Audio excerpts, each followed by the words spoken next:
This story captures the pain and prejudices some people who look certain way go through in their everyday life. Are these issues being addressed, or are we moving in a circle with no hope in sight? Watch out! Before we dive into this intriguing story, please support this channel as you hit the subscribe button and turn on the notification bell for more inspiring stories. Thank you. The school pickup line was bustling with parents and children when Marcus arrived to pick up his daughter, Lily. He adjusted his jacket and stepped out of his car, blending into the sea of parents. As he approached the gate, he caught sight of Lily's blonde curls bouncing as she ran toward him, her face lit with excitement. The sight filled him with pride and love. However, a shadow loomed in the form of Officer Daniels, who had been patrolling the school area. Daniels watched Marcus with narrowed eyes, his demeanor shifting from casual to suspicious in an instant. Lily is 6 years old, a bright and curious first grader. Her age and innocence add to the emotional and fragile situation, highlighting the harsh reality of racial bias even in situations involving children. Marcus is a software engineer at a reputable tech company. He's known for his professionalism and dedication at work. His career emphasizes his stability and capability as a parent, making the unjust assumptions of Officer Daniels even more glaring. "Excuse me, sir," Officer Daniels said, blocking Marcus's path. "Can I see some ID? What's your business here?" Marcus raised an eyebrow, maintaining his composure. "I'm here to pick up my daughter." "Is there a problem?" Marcus and Lily were walking hand in hand toward their car in the school parking lot when Officer Daniels approached. Marcus had just unlocked the car with his key fob, and Lily was about to climb into the back seat when Daniels stopped them, demanding identification. Officer Daniels' skepticism deepened as he scanned Marcus's face, then glanced at Lily, whose features were a blend of her parents. "Your daughter?" he repeated, his tone laced with doubt. "Yes," Marcus replied firmly, holding Lily's hand. "Lily, tell him who I am." "Daddy!" Lily exclaimed, her voice tinged with confusion. Ignoring the obvious, Officer Daniels reached for his radio. "Sir, I need to confirm your identity. You match a description of someone we're looking for." As other parents began to take notice, murmurs spread through the crowd. Marcus, trying to shield Lily from the growing tension, kept his tone calm. "Officer, I have my ID in the car. Let me get it, and we can clear this up." But Officer Daniels wasn't interested. He grabbed Marcus's arm, pulling out handcuffs. "I'm not taking any chances." Lily screamed, clutching her father's leg as Marcus tried to reason with the officer. "This is unnecessary. My wife is." Before could Marcus continue, that's when Sarah, Marcus's wife, arrived on the scene, her face a mix of shock and fury. She intends to ask what is going on, but knew instantly what was happening as she saw her husband in handcuffs and their daughter crying. There was communication earlier in the morning of same day. Marcus and Sarah agreed that Marcus would pick Lily up from school as Sarah had an important work meeting that could run late. They often alternated school pickups based on their schedules, showcasing their teamwork as parents. Fortunately for Marcus, Sarah wasn't far away. Her meeting ended earlier than expected, and she decided to surprise Marcus and Lily at school so they could go out for ice cream as a family. As she pulled into the parking lot, she immediately noticed the commotion involving Marcus and Lily, with Officer Daniels raising his voice. Concerned, she parked quickly and rushed to the scene, stepping in just in time to defend her husband and daughter. "Unhand my husband!" Sarah's voice cut through the noise like a blade. Her commanding tone and fierce presence drew everyone's attention. Officer Daniels hesitated but didn't release Marcus. "Ma'am, stay back. I'm handling a situation here." "No, what you're doing is harassing an innocent man," Sarah retorted, stepping closer. "I am his wife, and Lily is our daughter. You've made a mistake, and I suggest you fix it immediately." Officer Daniels faltered, clearly taken aback by Sarah's assertiveness. "If that's true, then why didn't he mention it?" "He did," Sarah snapped. "But you were too blinded by your bias to listen." The principal emerged from the building, alerted by the commotion. What's going on here? Sarah turned to the principal, her voice trembling with rage. This officer is unlawfully detaining my husband while our daughter watches. Verify with the school records that Marcus is Lily's father, and let's end this madness. The principal quickly confirmed the truth, and Daniels had no choice but to release Marcus. Yet Sarah wasn't done. You humiliated my husband in front of our daughter and this entire community. There will be consequences for this. The crowd, previously murmuring, began to voice their support for Marcus and Sarah. Daniels, realizing the gravity of his actions, muttered a half-hearted apology before retreating. Later that evening, Marcus sat with Sarah and Lily at home, trying to process the day's events. I can't believe this happened, he said quietly, his voice heavy with emotion. Sarah took his hand. We'll fight this together.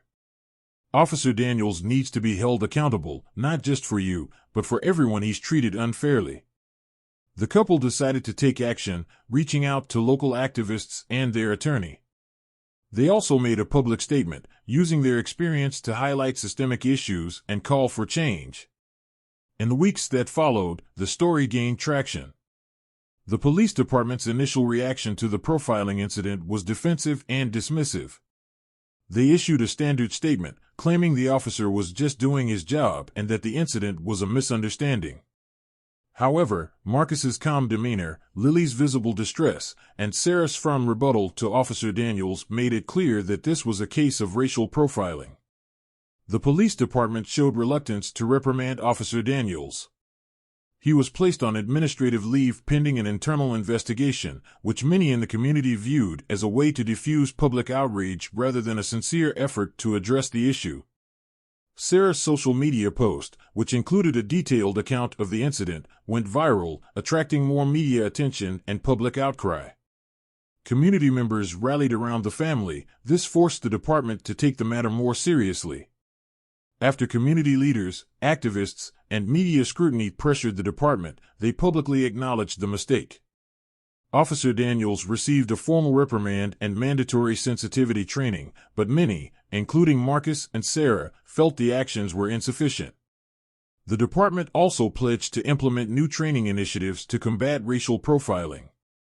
Meanwhile, as Officer Daniels faced an internal investigation, Marcus, with Sarah by his side, became a vocal advocate for justice and equality, determined to ensure that no one else would endure what he had.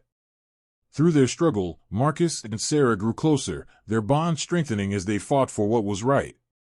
And though the experience left its scars, it also ignited a movement, proving that love, courage, and determination could triumph over prejudice.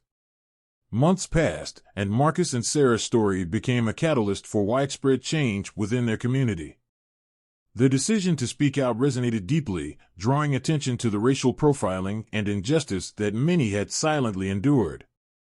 More news outlets picked up their story, and their courageous fight became a symbol of resilience and unity. After consulting, through a civil rights attorney, he filed a formal complaint against the police department for racial profiling and emotional distress caused to both him and Lily. The case continues to garner widespread media attention, with many advocacy groups rallying behind the family. Marcus wasn't interested in financial gain but wanted systemic change. The lawsuit highlighted a pattern of biased practices in the department. Eventually, the department settled, agreeing to monetary compensation and a commitment to implement community oversight panels, revise training programs, and introduce stricter accountability measures. Officer Daniels faced disciplinary action, and after an internal investigation, he was suspended without pay pending further review. The local police department also announced plans for mandatory training on racial bias and de-escalation, a direct response to the public outcry sparked by Marcus and Sarah's ordeal. The legal action and community support not only brought about meaningful change but also inspired others to stand up against injustice, showing that individuals can make a difference in challenging systemic issues. Meanwhile, Marcus and Sarah's advocacy work took on a life of its own. They were invited to speak at community forums, schools, and even local government meetings, sharing their experience to push for accountability and systemic reforms. Marcus, initially reluctant to relive the painful incident, found his voice in these moments, driven by the desire to make the world safer for Lily and future generations. One evening, as the family sat together at the dinner table, Lily, now more aware of the situation, looked up at her parents with wide eyes. "Daddy, why did that man think you weren't my dad?" she asked innocently. Marcus exchanged a glance with Sarah before kneeling beside Lily. "Sometimes, people make decisions based on what they see, not what they know. But it's wrong, and we're working to help them learn and do better." Lily nodded thoughtfully. "Does that mean it won't happen again?" Sarah leaned in, her voice soft yet firm. "We're doing everything we can to make sure people like that officer understand how wrong it is. And as long as we stand together as a family, we can face anything." The words seemed to comfort Lily, who reached out to hug both her parents. Marcus and Sarah held onto her tightly, the moment a reminder of why their fight was so important. A few weeks later, the family was invited to a town hall event where local leaders announced new measures to address racial bias in law enforcement and other public institutions. Marcus was asked to speak, and though nervous, he stood before the crowd, his voice steady and powerful. "What happened to me was painful," he began. "But it was also an opportunity to shine a light on the prejudice that still exists and to demand better for all of us. This isn't just my story, it's the story of so many others who didn't have the chance to speak out. Together, we can make sure their voices are heard." The applause that followed was deafening, and as Marcus stepped off the stage, Sarah wrapped him in a proud embrace. "You're amazing," she whispered, her eyes shimmering with emotion.